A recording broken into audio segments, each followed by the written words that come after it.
Good morning, everyone. Welcome to Fuel for Success, episode 206 on this wonderful Thursday, October something or other, 16th. And good to see everybody here this morning. Good to see my friend Matt, who's down in Louisiana. Love Thursdays. Today we're going to be talking about business development, entrepreneurship. Touch on today being Boss's Day. How are you, my friend? Mike, I'm doing really good, man. Really good. I was actually reminiscing knowing that it was Boss's Day. And I was thinking of the bosses. And I haven't had too many because I've been an entrepreneur and on my own for a good amount of time. You know, maybe I was telling someone the other day I haven't worked a job in probably, maybe 15 years. But anyways, I was thinking about some of my bosses back in the day, and, actually it's been about 10 years, actually, since I've actually worked for somebody else, but, probably my favorite boss, there's two of them that stick out, and, we give honor to all the bosses today, because even though some of them get on our nerves, some of them are controlling, some of them are not, they're harsh, but yeah, at the end of the day, there's still a lot of good bosses out there. I was thinking about James Wolfe, a man that I worked for 2 years, and he was the easiest boss I've ever worked for because I'm by nature self-motivated, and by nature, I have a flow to how I get results. And when he hired me, he said, look, I'm not the kind of guy that needs you to keep office hours every day. And said, in fact, this is what he said. I don't care if you ever show up to the office. He said, you get the job done. You produce results. He said, you don't need to give me a report. You don't need to, he said, I want one thing. Literally, I'll never forget this. We were sitting at Sonny's barbecue. And he said, I want one thing and one thing only. And that's results. He said, you give me results. I don't care how you get it done, when you get it done. I don't care if it takes you an hour a day or 15 hours a day. Whatever gets you results or gets us results, that's what I want. And, Mike, that was a dream job for me because I'm not a loafer at all. But I'm the type that works hard and plays hard, I went away to Miami for like 5 days when I worked for him, and he never knew it. Not because I was hiding it, but because that was our style of work. To where I got the job done, I produced results, and, it wasn't one of those things but I've worked for the exact opposite before. I worked with Jeff Arnold for a year. And man, you want to talk about somebody that was tough. Tough as nails, my friends. I could tell you some stories, but don't know if I want to go public with it. And I love them. I absolutely love them. But the contrast between the two. But no, at the end of the day, that was my favorite place to work because I was able to do me 100% and do my style.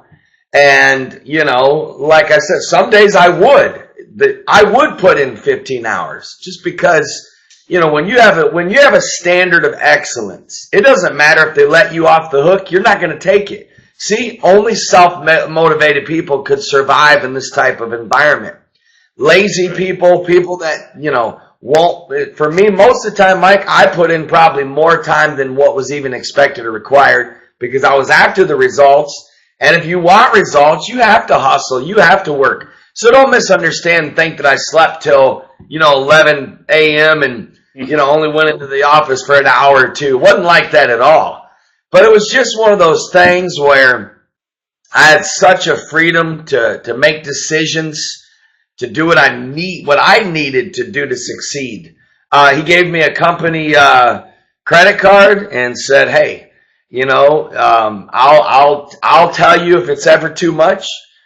Some months, I would drop some coin on that card, and he never told me it was too much. He said, hey, if you go out of town, Use this for your gas. Use it for your hotel. I mean, I want to go back and work for him right now. You know what I'm saying? It was a great job. He was a great boss. He was easy to work for. But if you didn't get results, he wasn't happy. But I got results, thankfully. And we ought to talk about results here in a little bit today, Mike. Talk about how in business and entrepreneurship, at the end of the day, it's all about results. We'll probably dive in there and talk about that right now. So let's talk, Mike. Maybe you could share a boss story, and then maybe we'll kind of dive into what makes a good boss and what doesn't make it. You know, Mike, at the end of the day, some people need that hands-on micromanaging boss. They don't even know how to function without a boss like that. I mean, I once had 10 full-time staff members working for me full-time. 10. And I had some that were like this. They were extremely self-motivating. And then there were some that I literally had to keep, micromanage them. And I hated it because that's not my style at all. But that's up for discussion. What about you, Mike? Well, you're right. There's a lot of different personality types, and it takes a different sort of tactic to manage different personality types. There's also, different measures of results, and at the end of the day, results are all that matters. In some situations, some businesses, it can be difficult to even measure the results, right? So, like for example, the example that you gave, producing results, and so it was Mr. Wolf. Was that his name? He saw the results, knew that you were producing results, and it was apparently very obvious, right? In some cases, the results are less obvious, and so that's why in some places you have constraints or constructs around the job, reporting structures and so forth, so that you can prove or measure results. And in my estimation, really, if you're not measuring and you're not testing, you're really not you're not being professional about business, right? So, I want to say that again because that's so important. I want to make sure people caught that. So if you're not measuring and testing your results, then you're not really professional in business, and so you can't. I mean, I see so many businesses really, and so many, people that are running businesses and managers over people that are, quote unquote bosses since it's boss's day, that they're just sort of floating around, and they don't have scientific, data that says, here's my results, here's where I'm going and how am I going to get there. And without those things, you're just sort of guessing. And if you're guessing every day, you don't really know if you're being successful or not, right? I mean, we can talk about results, and Alice is making money as results. Well, that's, somewhat true, but at the same time, if you don't know how much money you're projecting to make, you could be leaving hundreds of thousands of dollars a quarter on the table and not even know it because you're not measuring properly. You're not seeing the problems. Yeah, I believe that, Mike. And there's an old saying that says, what gets measured gets done. And I believe in that. And I believe that a lot of businesses are missing major money because they're not measuring. And if you don't measure, then you could be doing the wrong actions, or you could be missing out on other opportunities because you're not slowing down to measure performance, or, maybe the time that you're putting into a certain aspect of the business. I was talking to I was actually doing a coaching session with a business owner last week, some life coaching, and we were talking about just her overall strategy as a CEO, and I asked the question. I said, there's a question that every one of us need to ask continuously, and that's, what's the best use of my time? And talking about measuring and really evaluating and thinking, okay, I put this much time last month into this part of the business. Had I put that much time into this part of the business, sales, following up on, high value customers, which all customers are value. We know that. But I'm talking like, had I put that amount of time in, you would have gotten, 10 times the results that you got over here doing this. Of course, we know, Mike, that in business, a lot of people do what we call busy work because they don't have the discipline to do what actually needs to be done. A lot of it's because they fear rejection, especially in the world of sales. How many people do we know hate cold calling, hate the process of, presenting, following up, the patience aspect of sales, because you got to build rapport and relationship. Many times why they say it takes up to 9 attempts, 9 asks, 9 phone calls or visits, if you would, before a sale is made. There's a lot of patience. So a lot of people don't have that. So that's why you see a lot of salespeople doing busy work, to continuously organizing their desk, continuously, polishing their database.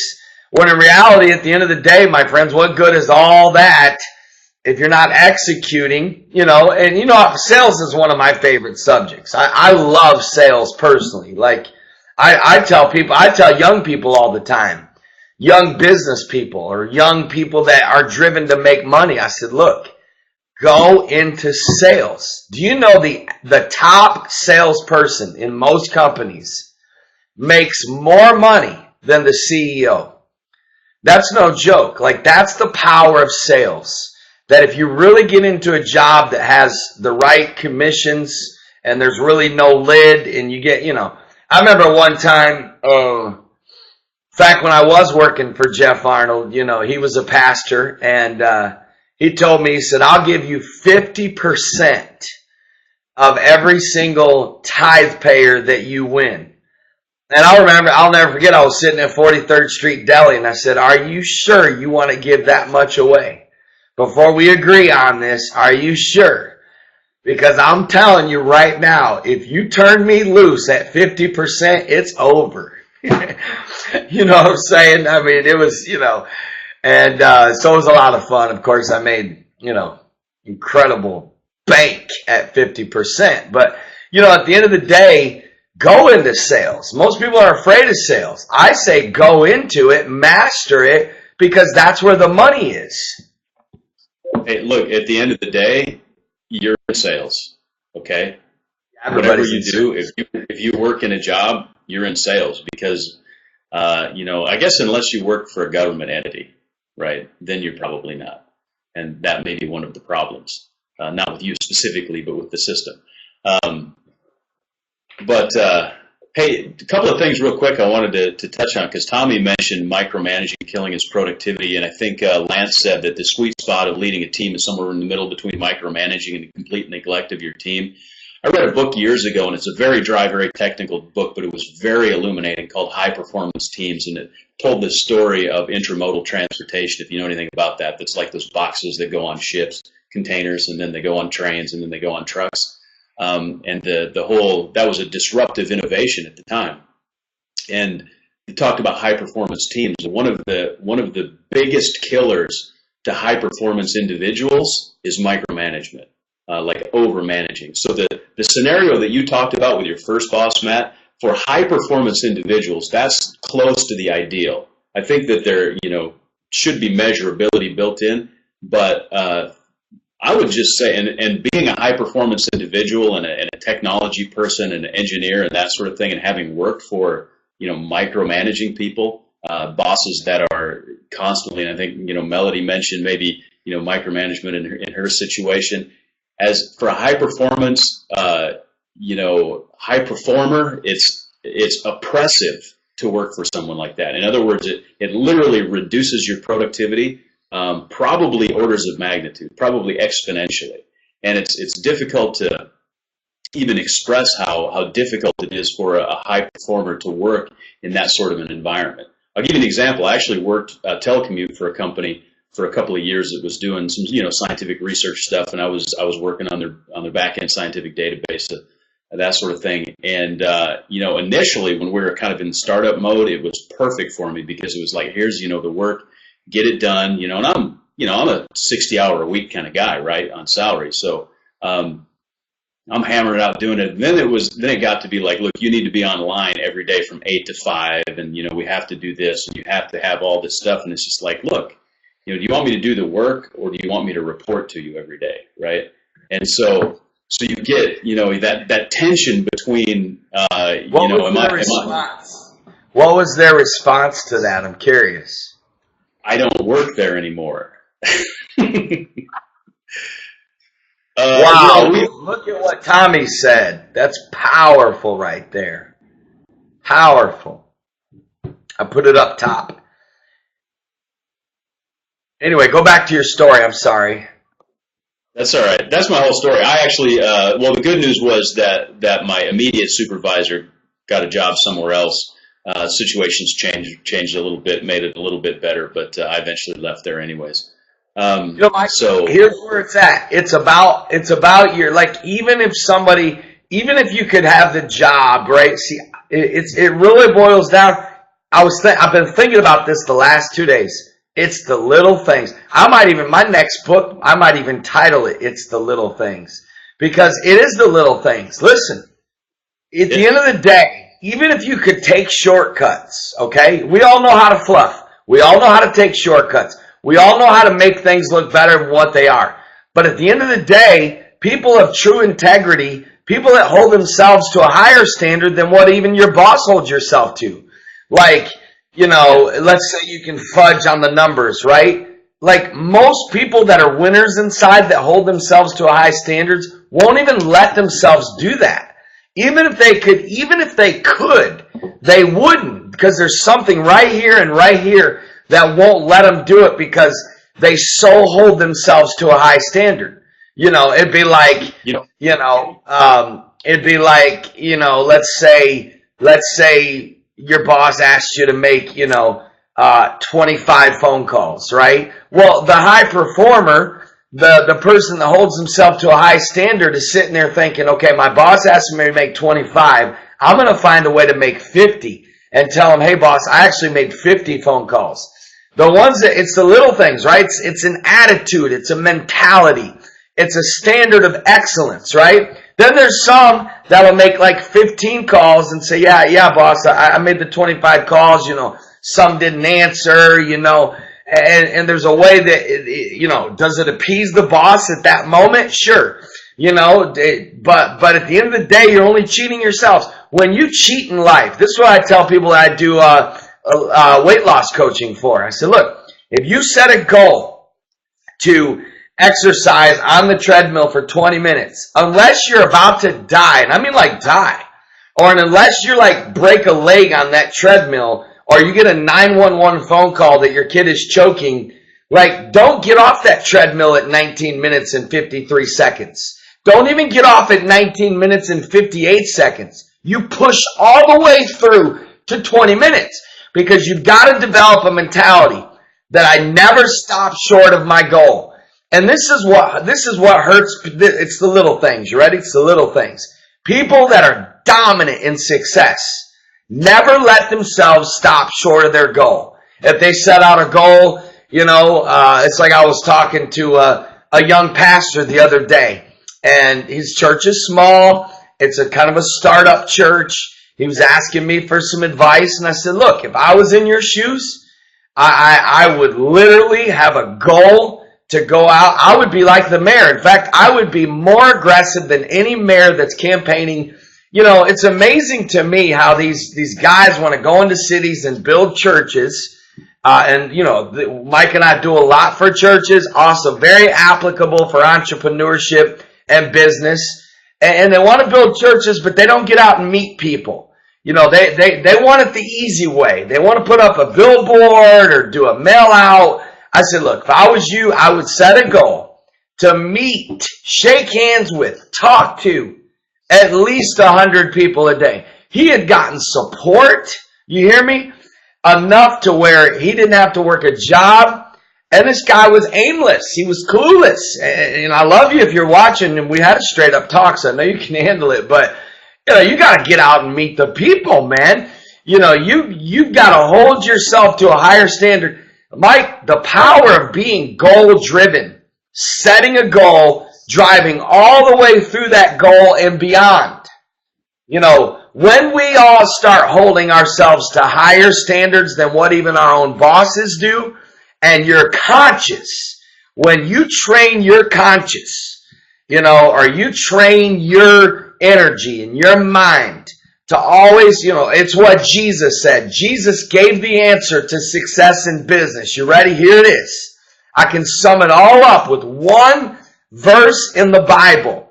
Jesus said, if someone asks you to go 1 mile, you go 2 miles. Dare us. Dare us in business. Dare us as employees to take our job description and double it and say, okay, if my boss wants me to do this, it's called the power. It's what Martin Luther King said one time, and then some. In other words, the and then some. Every time you're asked to do it, you do it and then some. You always go the extra mile. You always give more.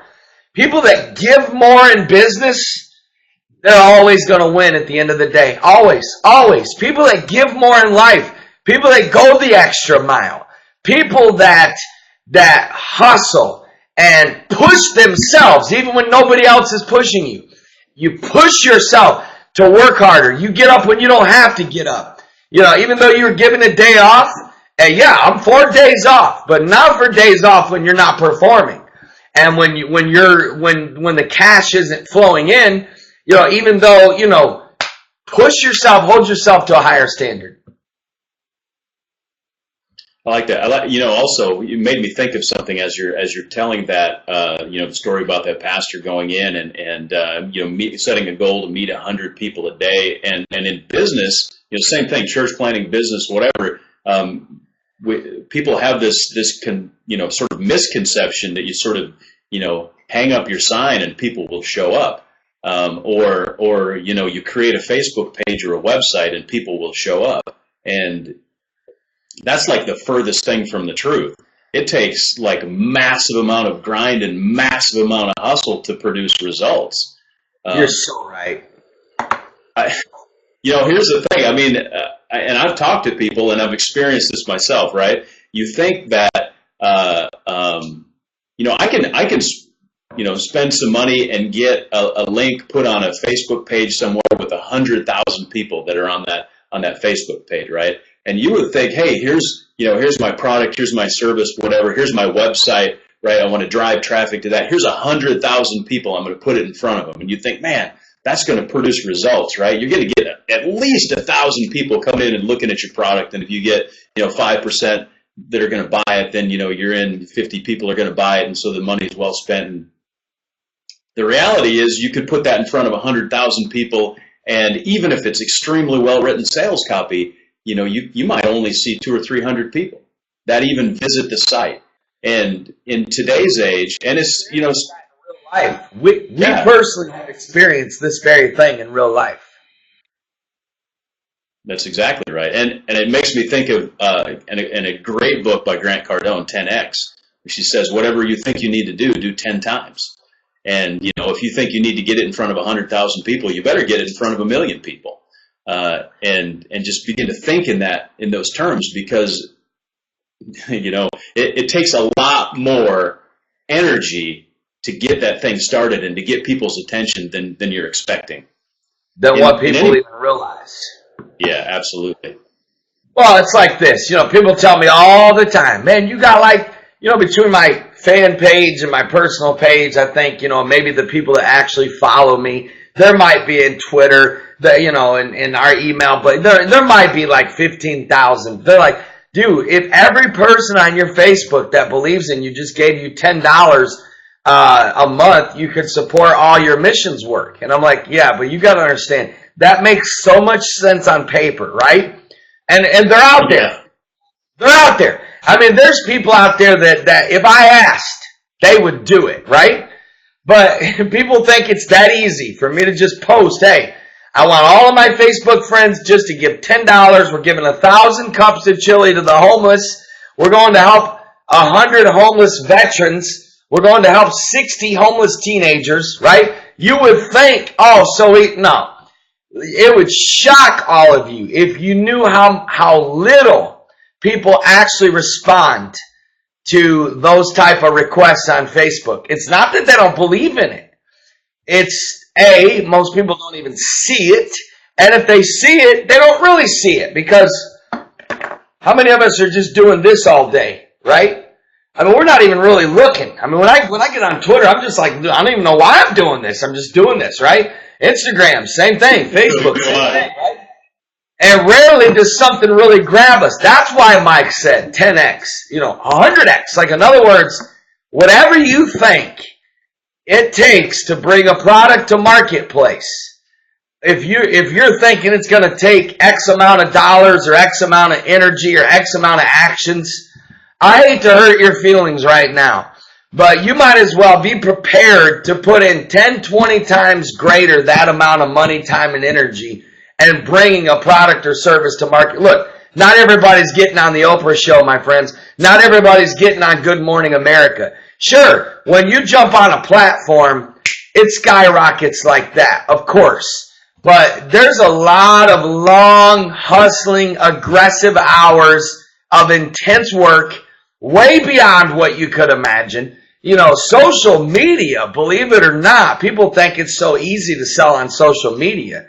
No, it is extremely difficult to sell on social media. Social media isn't really for selling in the first place. We've lost sight of that, but that's a whole nother topic for another day. There's a link but I love above me here. What's that? Speaking of the hustle, and I noticed Hannah said, ask us. So we're asking right above me, and the link right there, GoFundMe.com/M25DC. Go right there and give money for us to help bring it Yeah, it's for a great cause. You'll be blessed. It's for a great cause. You'll be blessed. You won't regret it. You'll see the results. This is what I tell people all the time about us and our missions movement. Hey, the proof is in the pudding. We have done 9 missions trips. We're not a joke.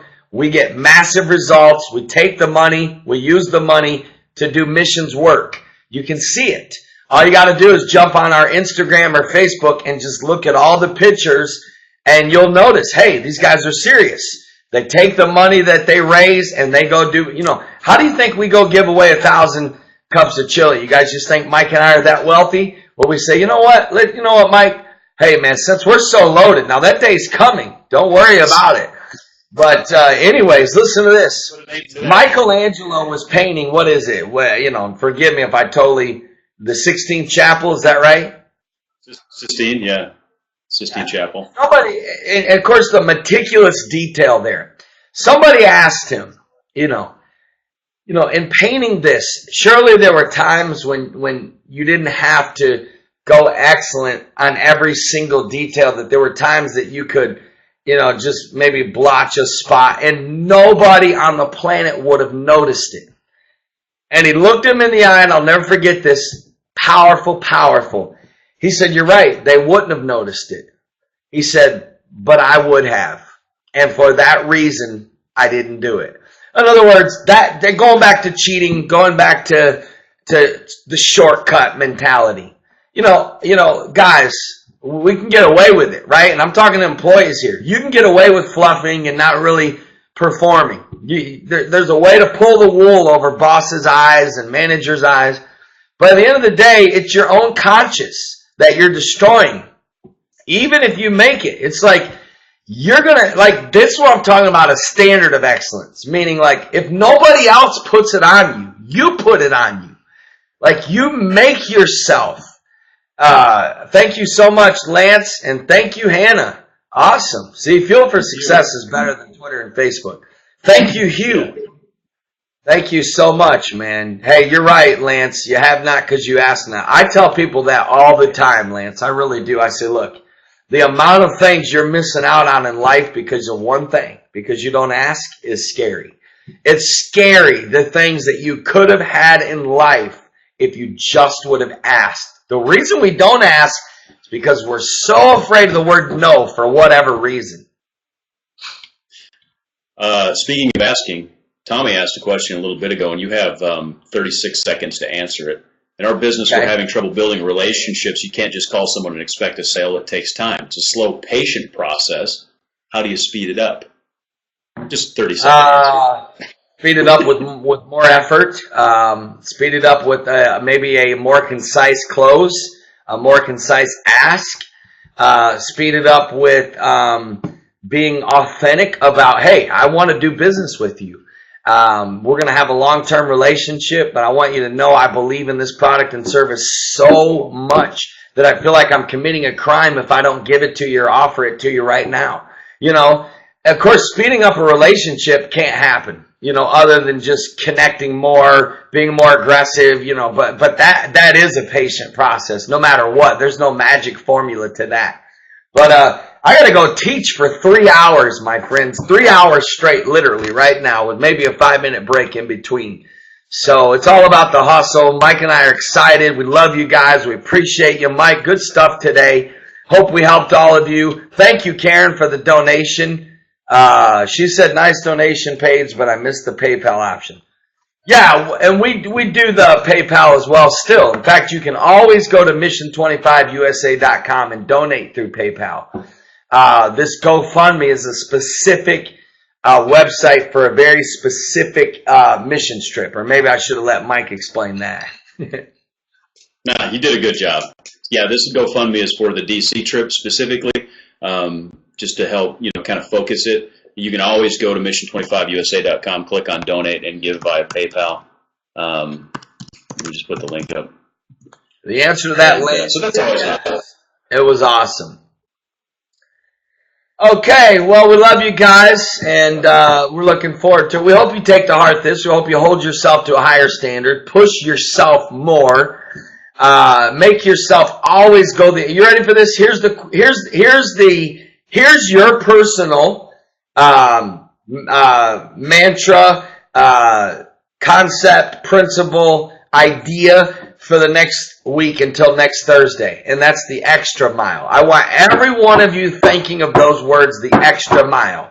Okay? Always. I want you to start thinking of it. Extra mile. I want every one of you thinking, how can I go the extra mile? How can I go the extra mile as a boss? How can I go the extra mile as a business owner, as an employee, in customer service and sales, as a husband, as a dad, as a wife, as a kid? I don't care. Extra mile, because Jesus said it, my friends. And there's no better business in the world than following Jesus in the book of Proverbs. You talk about business mastery right there. But go the extra mile. God bless you. We love you. And we'll see you all. Speaking of the extra mile, Mike Hopkins, who goes the extra mile, didn't have to do this. Fuel for Success is available on iTunes. You go to iTunes, type in Fuel for Success, and you can get every one of these 206 episodes on your iPod, smartphone. You can also go to YouTube and watch these episodes on YouTube. You can go to fuelforsuccess.tv and watch any of these previous episodes. Thanks for the extra mile mentality, Mike. You rock. Hey, you're welcome. And you just got another hair compliment, so it's 4-4. Hey! We got a tie game going on. The winner tomorrow. What's the winner get tomorrow, Mike? If you win by tomorrow, then Starbucks in Washington, D.C. next week. Next week. All right, Sounds good. Guys. Mike, do we really get to do this? Do we? Us? We get to do mission trips once a month, and we get to do our own talk show, and people actually listen? Really?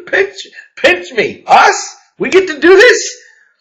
Wow. Once a month, we get to go into inner cities and do missions work in America, and we do a daily talk show? Wow. I'm excited. I can tell. Y'all have an awesome Thursday. If you have a boss, tell them Happy Boss Day. And we'll see y'all tomorrow. Do something nice. Buy them a Starbucks card today. There you go. Today. Not a Tim Hortons card. Although we love our Canadian friends. No, we don't. Yeah, we do. Love you guys. Sorry. Love y'all. God bless.